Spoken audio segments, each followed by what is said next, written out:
Welcome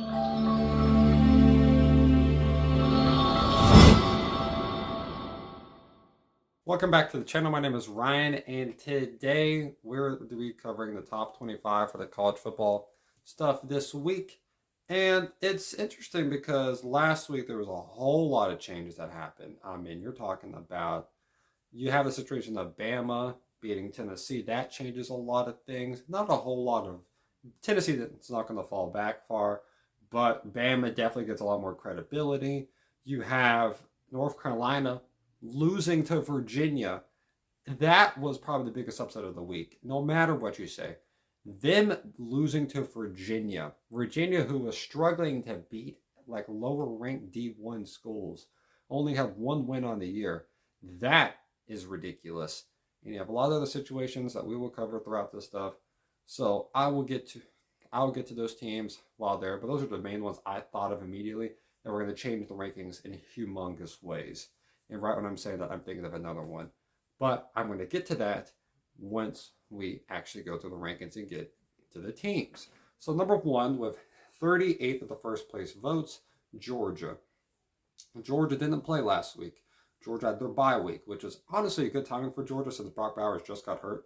He's been out for a while, try to regroup, figure out a way that you can beat Florida. It's not the toughest team to beat, but they're not bad. They're looking a lot better than people expected, including me. Then number 19 ranked, my bad, with 19 votes for number one spot, Michigan. Michigan ran through Michigan State. They are outscoring teams by absurd amounts. I think they're already over 300 points, but have not allowed over 50 on the year. Something absurd. It's ridiculous. And you might be like, wow, they've played a cupcake schedule. Yeah, overall they have. But to beat these teams by what they've done is ridiculous. Even like Georgia even led up 20 to Vanderbilt. I don't think Michigan's allowed double digits. Like, this is legitimately coming down to this could be one of the better teams we've ever seen in college football. Because this team is ridiculous. Well, on both sides, on the road or at home. Don't undervalue this team. This is a very special Michigan team we're watching here. And then number three with 3 first place votes, it's changed. Ohio State, they've added 2 more first place votes than originally before.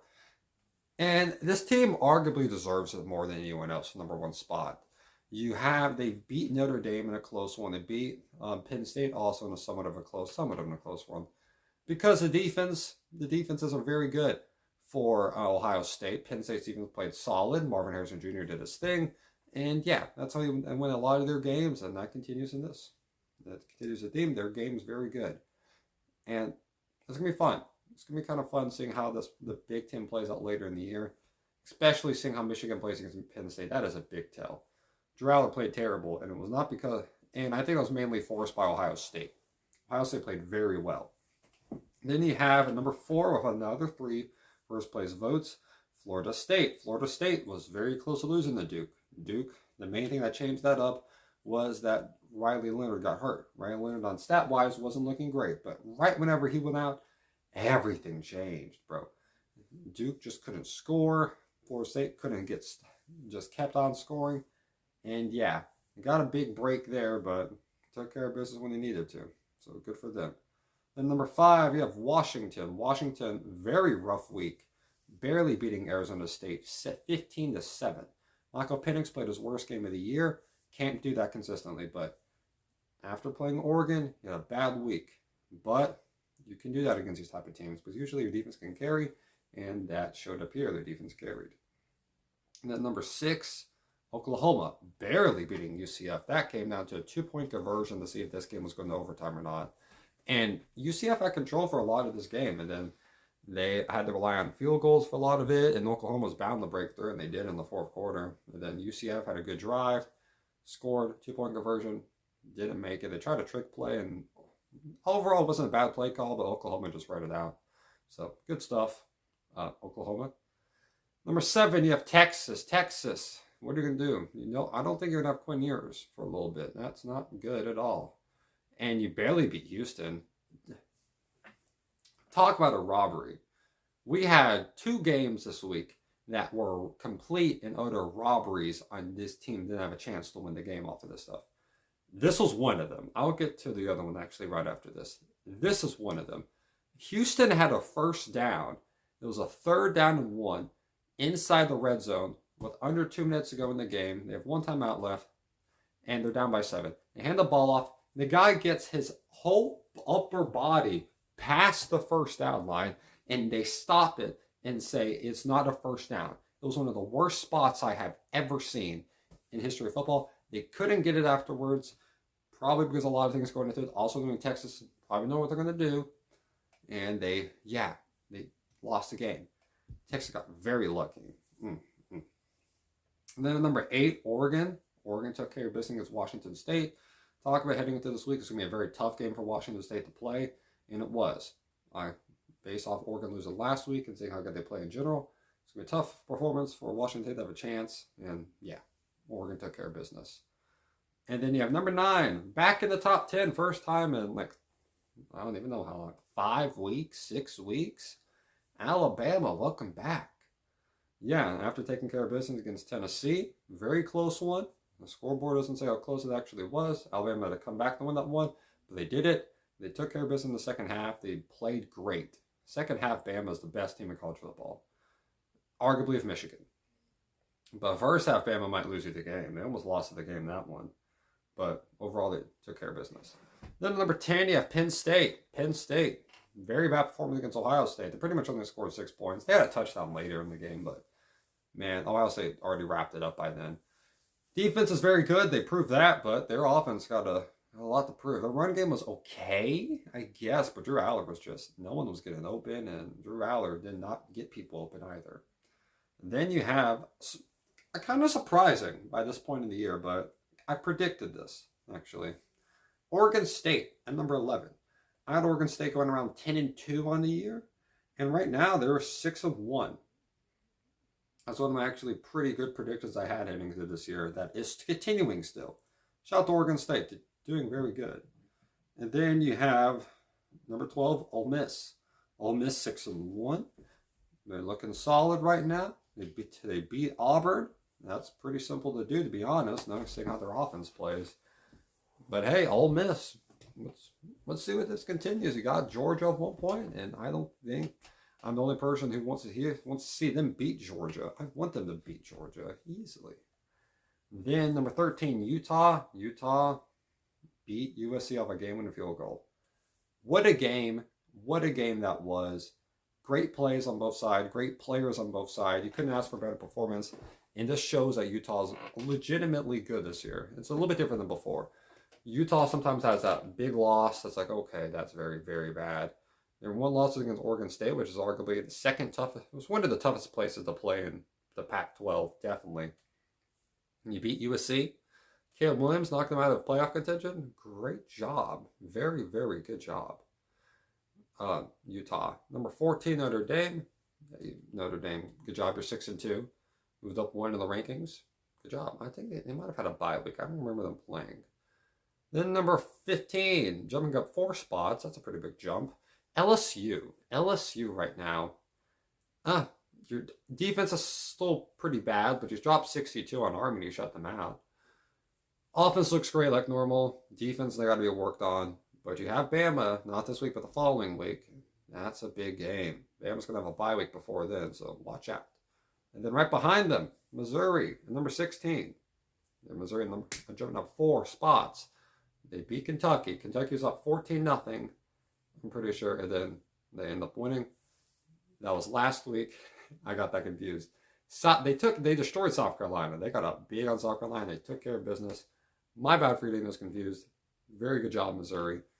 They have a legitimate chance. It might just be what we thought Tennessee was going to be is what Missouri is. I did not expect that. Number 17, biggest fall of the week. Sucks to say this. North Carolina, 17. Choke the game against Virginia. Virginia gave you a very good chance, fumbling out of the end zone, and UNC failed to capitalize. They had 2 opportunities, and they failed both. Drake May got hit on the last play that they had, and it was intercepted. Great win by Virginia. That's the best win they're going to have all year. Very good job, Virginia, but it's got to suck if you're a North Carolina fan. That was the least expected game for you to lose. And then you have number 18, Louisville. Louisville, very looking pretty good. They'll move up 3 spots. Good job, Louisville. Number 18, I wonder if people thought they were going to be this good at this point in the year. Number 19, Air Force. They beat Navy. I'm pretty sure they shut them out, or they got very much close to. Even their backup quarterback, Air Force looking good. This team legitimately has a chance to go undefeated. Legitimate chance. And that'll be very, very interesting to see how that works. And number 20, Duke. They're 5-2. Just lost to Florida State. Their 2 losses this year has been against Florida State and Notre Dame. Won them on the road. That was at Florida State. This team is very good. They just had some injuries, and that's kind of set them back. And number 21, Tennessee. This one hurts. They dropped 4 spots. Deservingly so. But, man, so close to beating Bama. But the worst second half you could have possibly thought of had happened. So, yeah. And then number 22, Tulane. They're 6-1. And I talked about they're a very good team. The only time they lost was the backup quarterback against Ole Miss. And this Ole Miss team has proven to be very, very good for themselves. So, good job, Tulane. Staying in the top 25. And number 23, you got UCLA. They're 5-2 right now. They're looking pretty good. Overall, they're one of those teams that could upset you at any moment, but it's going to be very tough to win big games on the road. They showed that against Utah and Oregon State. So overall, younger team, young quarterback, they can fix that stuff. And then number 24, USC. Dropped down 6 spots, lost of a game-winning field goal. Crazy finish. Out goes the playoff chances. You sure Caleb Williams wants to stay in college? We'll see. And then number 25, new addition, James Madison. James Madison, undefeated. I don't think they've had a close game yet. They've done great, actually. So, good job, James Madison. You're doing very good. So, yeah. Other receiving votes, Florida is the next closest with 34. That's very far behind James Madison's 167. The team that's probably going to be ranked after this week, Liberty, with 17. I just saw they beat Western Kentucky. And the only team that followed the top 25 was Iowa. Robbed of a win against Minnesota. You think they would have scored in under a minute to go against Iowa's defense? No. Iowa got robbed with a weird fair catch thing that he's waving like this. What is that? That's a windmill. That is nothing. That is not a fair catch. That is nothing. I don't know what they were doing. Iowa got robbed. Let's just leave it at that. Good job, Minnesota, I guess. But now Iowa's playoff chances are out the way. Now we can't say a Hawkeye, Liberty, James Madison, a playoff with, I don't even know who you could throw in, Washington. That would be Oregon State, actually, even better. In Oregon State, James Madison, Liberty, with Iowa playoff. Who wouldn't want that? You throw an Air Force for one of them. That's a great playoff. I would watch. I'm not going to be points they would score, but I would watch. Those dreams are gone now. So sad. But yeah, hope you all have a great day. Stay safe, y'all. Leave in the comments what you feel about this, whatever you want. And yeah, hope you all have a great day. Stay safe, y'all, and God bless y'all.